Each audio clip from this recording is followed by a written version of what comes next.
Om Swastiastu. Perkenalkan, kami dari kelompok 4 Kewirausahaan Lanjutan dari kelas 6B1. Di sini kami akan mempresentasikan proposal bisnis plan kerajinan koran. Sampah masih menjadi permasalahan di setiap daerah di Indonesia. Salah satunya yaitu sampah dari kertas koran bekas. Walaupun berita saat ini lebih efektif disiarkan melalui media elektronik, namun koran sebagai media cetak masih tetap diproduksi dan dikonsumsi oleh masyarakat, dan penggunaan koran bekas masih minim di masyarakat. Penggunaannya sebagai pembungkus makanan sudah dilarang oleh BPOM RI, sehingga volume sampah koran sangat tinggi di masyarakat. Dari permasalahan tersebut, muncullah gagasan untuk memanfaatkan kertas koran bekas sebagai bahan baku dari kerajinan tangan, yang bertujuan untuk menanggulangi permasalahan sampah yang ada di masyarakat. Tujuan dari bisnis plan ini yaitu: satu, untuk mendapatkan keuntungan finansial dari usaha ini. Yang kedua, untuk menciptakan produk dengan inovasi baru yang bisa disukai setiap kalangan.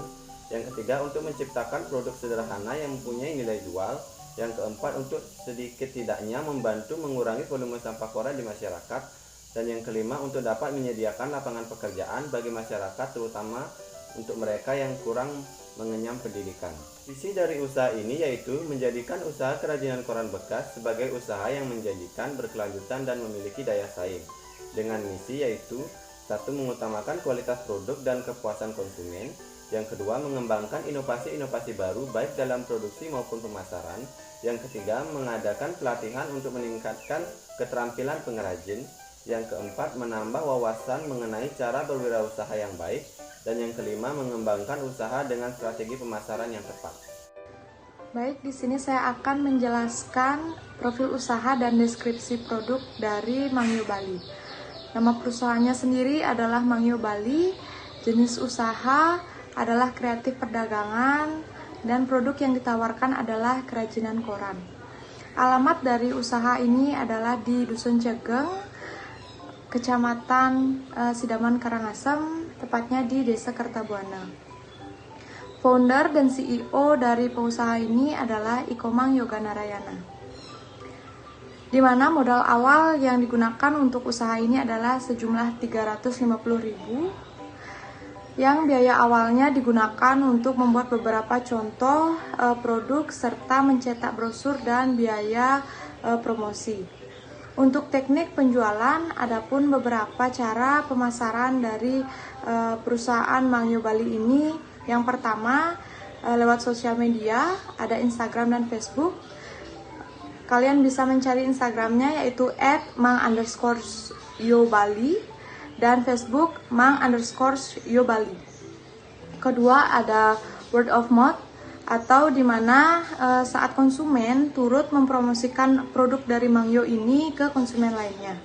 Dan yang ketiga, ada jaringan usaha lain, di mana perusahaan ini bekerja sama dengan toko-toko lain yang menjual perabotan sejenis atau serupa. Untuk keadaan pembeli atau pasar, usaha ini berada pada persaingan yang cukup bagus, di mana bersaing dengan produk yang berbahan plastik, kayu, dan fiber. Karena banyaknya kebutuhan konsumen serta beragam, membuat Mangyo Bali ini hadir dengan berbagai produk baru yang diharapkan nantinya bisa memenuhi kebutuhan para konsumen. Dan jaringan bisnis. Usaha Mangyo Bali ini memiliki jaringan yang cukup luas untuk dapat bersaing di pasar konsumen. Jaringan ini terdiri dari pengrajin, supplier, desainer, pembuat produk, serta agen pemasar. Dengan adanya jaringan ini, memudahkan usaha Mangyo Bali dalam menjalankan usahanya. Baik, di sini saya akan menjelaskan bagian yang ketiga, yaitu prospek atau potensi usaha. Di zaman yang semakin maju membuat kebutuhan masyarakat semakin berkembang dan beraneka ragam, baik itu kebutuhan pokok maupun kebutuhan penunjang. Dalam kebutuhan penunjang, salah satunya yaitu kebutuhan akan perabotan rumah tangga. Perabotan yang cukup digemari dan terus berkembang di daerah Bali saat ini yaitu perabotan sarana upacara keagamaan. Salah satu contohnya yaitu bokor untuk tempat sesajen dan bunga. Dari waktu ke waktu, produk bokor memiliki bentuk dan bahan yang terus berkembang, mulai dari berbahan kayu, perak, rotan, batok kelapa, plastik, fiber, dan yang terbaru berbahan baku koran. Usaha kerajinan bisa menjadi usaha yang cukup menjanjikan ke depannya. Bentuknya yang unik, dengan corak yang desain yang menarik membuat produk ini berani bersaing dengan produk yang sudah ada di pasaran.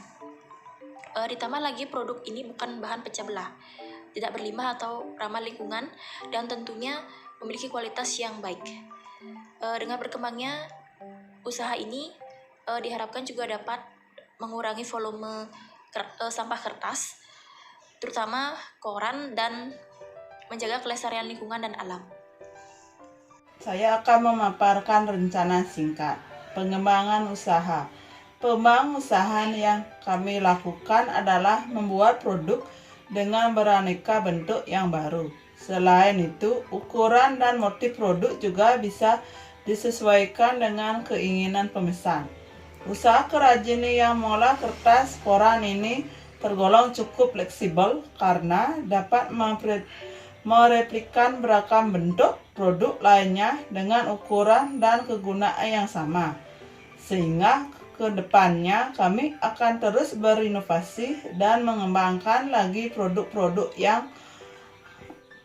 yang memungkinkan untuk dibuat dan tentunya dengan kualitas yang bagus. Penjelasan singkat produk. Produk bokor. Untuk produk bokor akan dibuat beberapa motif yang berbeda dan dengan varian ukuran yang beraneka ragam, misalnya dengan menambahkan manik-manik pada motifnya. Produk jam. Untuk produk jam juga bisa diinovasikan dengan menambahkan foto atau difungsikan menjadi bingkai foto dengan bentuk jam. Produk gantungan kunci. Untuk gantungan kunci, kedepannya akan dibuat inovasi bentuk yang lebih menarik dan mengikuti tren yang berkembang, misalnya dengan bentuk huruf, angka, dan simbol-simbol lainnya. Baik, di sini saya akan melanjutkan presentasi dari teman saya, yaitu gambaran segmentasi dan target pasar.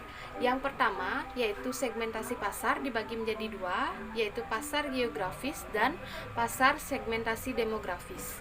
Pasar geografis, kerajinan koran berfokus pada daerah Gianyar sampai daerah Klungkung. Target pasar kami yaitu adalah kalangan anak muda dan dewasa, yaitu khususnya para ibu-ibu rumah tangga yang biasanya menggunakan produknya untuk menyiapkan sarana dan prasarana upacara. Pasaran segmentasi demografis menyasar pengguna produk yang berumur 15 tahun sampai 50 tahun, yaitu kisaran remaja dan ibu-ibu yang mencintai produk kerajinan yang unik. Sedangkan target pasar, produk dari kerajinan koran yang unik dan elegan sudah tentu akan menarik perhatian dan disukai banyak orang. Oke, selanjutnya analisis persaingan usaha. Setiap kegiatan usaha harus mengukur kemampuan terhadap lingkungan dan pesaing, yaitu melalui analisis SWOT. Yang pertama, strength atau kekuatan. Kekuatan dari produk ini yaitu produknya yang tergolong unik dan tampilannya yang menarik. Selain itu, bahan baku kertas koran yang digunakan juga membuatnya lebih ramah lingkungan dibandingkan dengan produk yang berbahan plastik ataupun fiber. Produk ini sangat aman karena bukan terbuat dari bahan pecah belah. Produk ini juga bisa dicuci karena sudah dilapisi dengan cat waterproof dan pernis yang membuatnya tahan air. Yang kedua, weakness atau kelemahan. Kelemahan dari produk ini yaitu lapisan cat waterproof dan pernis yang digunakan tidak tahan dengan benda-benda panas seperti air panas, dupa, api, ataupun benda panas lainnya. Apabila sering terendam air panas dan cukup lama, maka cat pelapisnya akan mudah luntur dan kertas korannya menjadi basah dan hancur. Dan yang ketiga, opportunity atau peluang. Karena banyaknya varian produk yang dihasilkan membuat usaha ini cukup menyajikan ke depannya. Kebiasaan masyarakat yang cenderung tertarik dengan hal yang baru dan unik membuat produk ini bisa dikenal dan laku di pasaran, terutama bagi ibu-ibu rumah tangga yang sering menggunakannya. Dan yang keempat, trik atau ancaman. Banyaknya pesaing dari produk yang berbahan plastik, kayu dan fiber yang sudah lebih dahulu dikenal oleh konsumen membuat produk ini akan kesulitan dalam pemasarannya. Terutama ketika meyakinkan konsumen akan keunggulan dan kualitas produk ini. Selain itu, lamanya proses produksi juga membatasi produk yang akan dihasilkan sehingga produk pesaing akan lebih unggul di pasaran. Baik, perkenalkan nama saya Prayana Putra. Di sini saya akan mengucapkan tentang strategi pemasaran. Yang pertama ada strategi produk. Produk kerajinan koran merupakan produk yang dibuat dari bahan utama kertas koran bekas yang kemudian dibentuk sedemikian rupa menjadi beraneka ragam perabotan dan hiasan rumah tangga yang berguna dalam kehidupan sehari-hari. Kerajinan dari koran ini memiliki keunikan tersendiri, yaitu dari tulisan dan gambar yang termuat dari koran bekas menjadi motif abstrak pada produk ini. Ditambah lagi dengan sentuhan cat Prada yang memberikan kesan mewah dan elegan yang sudah tentunya akan membedakan dengan produk-produk yang lain. Produk ini juga memiliki beberapa keunggulan, diantaranya yaitu yang pertama ada variasi produk yang beragam, yang kedua produk yang aman digunakan, yang jelas tidak pecah belah, yang ketiga ada harga yang ditawarkan sangat terjangkau, yang terakhir ada ramah lingkungan. Yang kedua ada strategi harga, yang kami tawarkan sangatlah terjangkau dan tidak menguras kantong pembeli, di mana semua kalangan dapat membelinya dengan harga yang sudah pastinya jauh dari harga penjual koran kerajinan yang lainnya. Yang ketiga ada strategi promosi. Terdapat 3 strategi yang akan kami gunakan dalam mengenalkan dan mempromosikan produk ini kepada calon konsumen. Di antaranya yang pertama ada personal selling, yaitu dari mulut ke mulut, dari pekerja dan pelanggan sering yang belanja di kami. Yang kedua ada media online, membuat produk yang media internet seperti media Facebook, Instagram, dan lainnya untuk mencakup area pemasaran yang luas. Yang ketiga ada penyebaran brosur. Kami akan mencetak brosur dari produk yang kami hasilkan dan menyebarkan di pusat-pusat keramaian seperti di kantor, di pasar, sekolah, atau tempat-tempat perkumpulan lainnya. Yang keempat ada strategi tempat untuk melakukan produksi yang kami pilih di Desa Kartabuana Sileman, Karangasem, yang lokasinya dekat dengan tenaga kerja. Selain itu untuk memudahkan perekrutan dan pelatihan keterampilan para pengrajin. Yang kelima ada strategi distribusi. Kami membeli distribusi produk ini mulai dari keluarga, saudara, teman, atau kerabat dekat yang lainnya. Setelah mereka mencoba dan merasakan puas terhadap produk kami, maka kami akan mereka sebagai testimoni untuk menarik konsumen lain di luar dari mereka.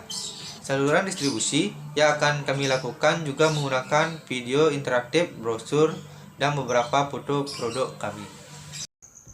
Baik, terima kasih. Selanjutnya 4.3 pengembangan SDM. Penambahan SDM tentu akan kami lakukan seiring dengan perkembangan usaha ini. SDM ini nantinya akan kami tambahkan di setiap bagian dan lebih banyak dilakukan di bagian pengrajinan agar kebutuhan pasar akan produk yang diinginkan bisa cepat terpenuhi. Dan selanjutnya 4.4 risiko usaha terdiri dari 2 bagian, yaitu yang pertama adalah risiko produk. Risiko produk yang memungkinkan terjadi dalam usaha ini yaitu mutu dari bahan baku produk itu sendiri. Yang diperoleh bisa saja memiliki kualitas yang berbeda-beda, misalkan ketebalan dan kualitas dari kertas koran tersebut. Yang selanjutnya adalah risiko pemasaran. Risiko pemasaran yang mungkin terjadi yaitu sulitnya meyakinkan konsumen akan kualitas produk yang dipasarkan, di mana paradigma dari konsumen tersebut meyakinkan bahwa produk yang berbahan kertas mudah hancur ketika terkena air atau ketika basah.